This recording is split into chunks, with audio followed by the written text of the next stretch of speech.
ऐसी long pending demands हैं जिनको केंद्र सरकार को पूरा करना है। हम उम्मीद करते हैं कि इसमें, जैसा पिछले दिनों नड्डा जी यहाँ पे आए, जो हमारे केंद्रीय मंत्री भी हैं, तो उन्होंने बड़े अच्छे लहजे में कहा कि जो मांगेंगे वो देंगे, है ना। और मुख्यमंत्री जी भी पीछे आए। हम तो बार बार मांग रहे हैं, एक बार थोड़ी मांग रहे हैं। हमने तो जो हमारे पेंडिंग जो राहत मतलब जो नुकसान हुआ उसकी भरपाई के लिए जो घोषणा प्रधानमंत्री जी ने की है, अभी तक वो भी हमें नहीं मिल पाई है।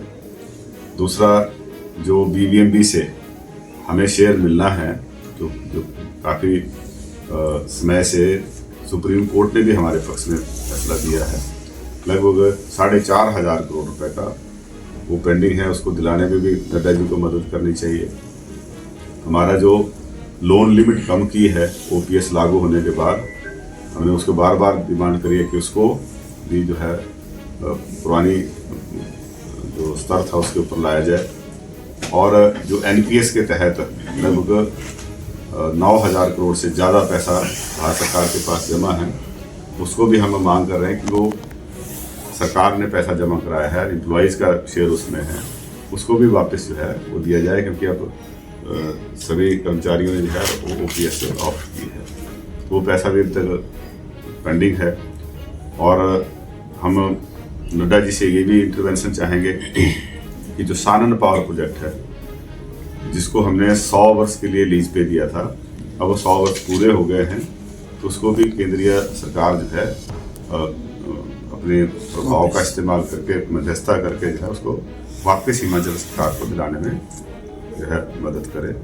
ऐसे बहुत सारे इश्यूज हैं, लेकिन हम तो उम्मीद करते थे कि नड्डा जी राष्ट्रीय अध्यक्ष हैं और केंद्रीय मंत्री भी हैं, तो हमें तो कुछ विशेष पैकेज मिलेगा, आर्थिक पैकेज मिलेगा, लेकिन वो तो उम्मीद आज हम नहीं कर पा रहे हैं, क्योंकि उसमें तो दूर दूर तक लगता नहीं है कि उसमें से हम देंगे। लेकिन जो हमारे राइट्स हैं, जो हमारे पेंडिंग राइट्स हैं, जो ड्यूज़ हैं, वो तो कम से कम हमें निश्चित तौर पे मिलने चाहिए, ऐसा हम उम्मीद करते हैं। पूर्ण हुए हैं और तमाम चुनौतियों के बावजूद इसमें प्राकृतिक आपदाओं का भी सामना किया, आर्थिक आपदा का भी सामना किया, और राजनीतिक तौर पे जो आपदा एक षड्यंत्र के तहत सरकार को गिराने के लिए रची थी, उसका भी सफलतापूर्वक जो है हमारे माननीय मुख्यमंत्री सुखविंदर सिंह सुक्खू जी के नेतृत्व में उन सारी बाधाओं को पार करते हुए हिमाचल प्रदेश के आम नागरिक का जो है उत्थान का जो एक प्रण लिया था, उसमें जो है हम आगे बढ़े हैं। हर गांव तक जो है विकास की किरण पहुंचे, उसको सुनिश्चित करने के लिए हरसंभव कोशिश की है। हालांकि केंद्र सरकार की तरफ से हमें जो अपेक्षित सहयोग है वो नहीं मिल पा रहा है। आप जानते हैं कि 2023 में जो एक भयंकर आपदा हिमाचल प्रदेश में आई, जिसमें हमने अपने संसाधनों से लगभग 4,500 करोड़ रुपए की आपदा राहत पैकेज लोगों को दिया, उनके मरहम पे जो है जख्मों पे मरहम लगाने की कोशिश की। 23 में जो हमने डिजास्टर के जो मानक थे भारत सरकार के, उसके तहत 9300 करोड़ रुपए के क्लेम फाइल किए, और जिसकी स्वीकृति के लिए हम 2 वर्ष तक इंतजार करते रहे। जुलाई महीने में उसकी स्वीकृति दी 1500 करोड़ की, जो कि जितने नुकसान था उससे लगभग 6,800 करोड़ रुपए कम थे। और उसमें भी अभी हमें जो है 2 किस्तें मिल पाई हैं, लगभग 1100 करोड़ की, उसमें भी 400 करोड़ अभी भी अपेक्षित है। और इस साल जो त्रासदी आई, उसमें भी प्रधानमंत्री जी आए और उन्होंने 1500 करोड़ रुपए की घोषणा की, लेकिन अभी तक उसमें 1 रुपया भी नहीं मिल पाया है।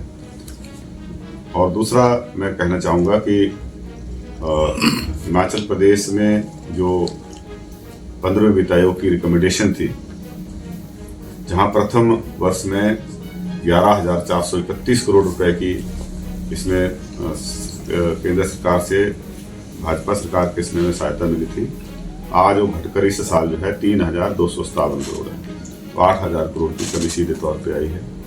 और लगभग 3,500 करोड़ की जो GST कंपनसेशन मिलता था, जो 22 जून 22 में जो है वो भी बंद हो गया है।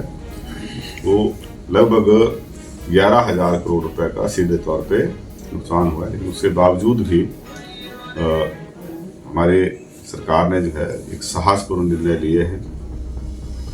कई सालों से हमारे जो प्रदेश की सबसे सिग्नेचर प्रॉपर्टी है वाइल्ड फ्लावर हॉल, उससे 1 रुपया भी प्रदेश को नहीं मिलता था। लेकिन जब हमारी सरकार ने निर्णय लिया इसको हम टेक ओवर करेंगे, तो अब उसमें 300 करोड़ रुपए हमें एक मुश्त जो है मिले, और हर महीने जो है 2.25 करोड़ रुपए उसी कंपनी से हमें मिल रहे हैं। और जो JSW का हमने एक केस जीता है सुप्रीम कोर्ट से, क्योंकि नई पॉलिसी हाइड्रो पॉलिसी जो है नई बनाई, और इसके तहत भी हमें जो है पनबिजली के तहत जो हाइड्रो इलेक्ट्रिकल पावर प्रोजेक्ट हैं, उसमें जो हमने रिवाइज्ड पॉलिसी है, जब उसके तहत हमने डिमांड करी कि प्रदेश का ये बहुमूल्य जो है रिसोर्स है और इसका प्रदेश को जो है वो फ़ायदा मिलना चाहिए, तो वो JSW कोर्ट में गई और सुप्रीम कोर्ट से फिर हमारे पक्ष में फैसला हो गया कि 250 करोड़ रुपए का हमें अतिरिक्त जो है वो राजस्व मिलना शुरू हो गया। तो इस तरीके से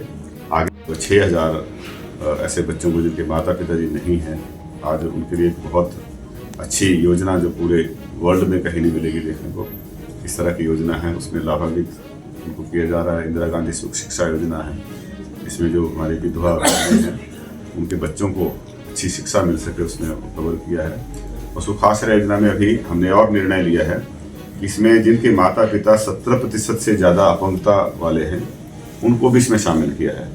और कई ऐसे केस देखे हमने, 1-2 केस हमारे इसमें भी हैं कि जिनके पिता की मृत्यु हो गई थी और माँ जो है वो उसने कोई दूसरी शादी कर ली, या ऐसी परिस्थितियाँ बन गई कि बच्चे जो हैं बेसहारा बच गए, उनको भी इसमें अब कवर कर दिया है। और इसके अतिरिक्त जो हमारे सबसे बड़े, जिसका एक long lasting impact Himachal Pradesh के ऊपर आएगा, वो हमने शिक्षा और स्वास्थ्य के जो क्षेत्र में सुधार किए हैं या करने के लिए जो निरंतर प्रक्रिया जारी है, उसके मैं समझता हूँ कि बहुत दूरगामी असर जो है हिमाचल को देखने को मिलेगा।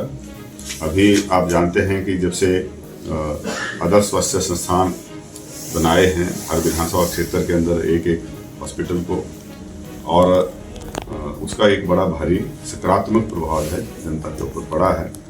हमारे में हम देखते थे, हम जब BJP की सरकार थी और भराड़ी में भी 2 जगह हम गए, तो ऐसे भी वीडियो जारी हुए कि मतलब पूरे हॉस्पिटल में एक भी पेशेंट जो था वो दाखिल नहीं होता था, क्योंकि जब डॉक्टर नहीं थे तो कोई दाखिल यहाँ पे क्यों होगा। और आज जो है उसमें बहुत बेहतर जो है उसमें सुधार हुआ है, और भी इसमें हम लगातार आगे बढ़ रहे हैं। और उसी तरीके से जो हमारे मेडिकल कॉलेजेस हैं उनको स्ट्रेंथन करने के लिए सरकार ने कदम उठाया है। वहाँ आधुनिक लेबोरेटरीज हों, उसके लिए 125 करोड़ रुपए जो है हम नाबार्ड से लोन लेके उनको मॉडर्नाइज कर रहे हैं।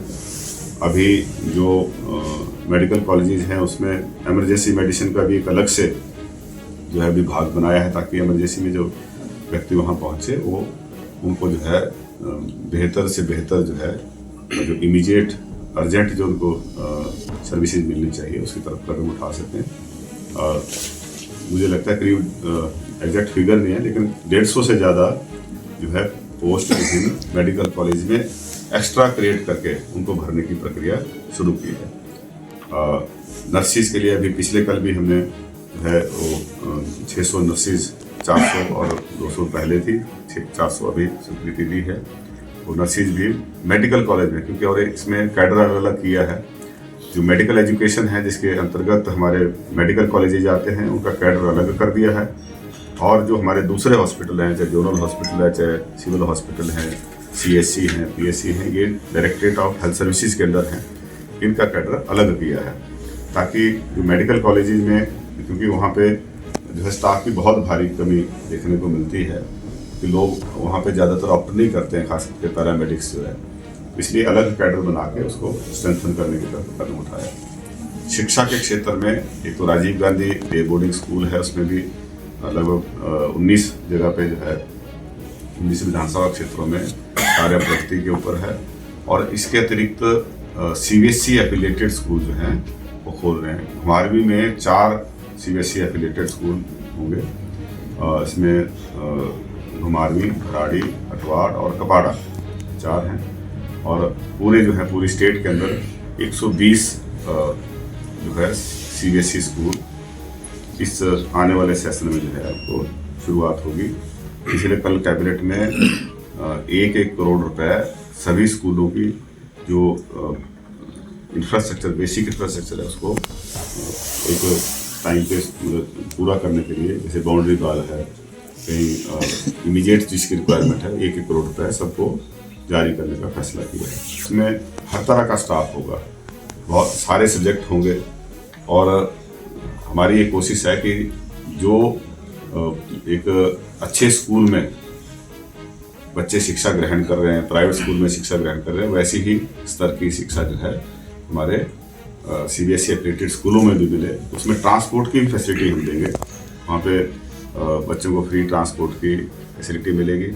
और बच्चों को लिए जो है जिस तरह से डे बोर्डिंग में सुविधा होगी वैसे वहाँ पे भी होगी, चाहे मिड डे मील की है या वहाँ पे म्यूजिक टीचर भी होगा, फिजिकल एजुकेशन भी होंगे, इंग्लिश और मैथ पढ़ाने के लिए, क्योंकि इसमें सबसे ज़्यादा बच्चों को हिमाचल प्रदेश में जो एक कमी देखने को मिलती है वो इंग्लिश में और मैथ में जो है बच्चों में फियर रहता है। तो ये निर्णय लिया है कि इन स्कूलों में 3-3 टीचर जो हैं, 3 इंग्लिश के टीचर होंगे, 3 मैथमेटिक्स के होंगे, ताकि बच्चों को असिस्ट करने में जो है वो मदद करें और हमारे बच्चे जो हैं ऑलराउंडर बने, इसकी कोशिश होगी।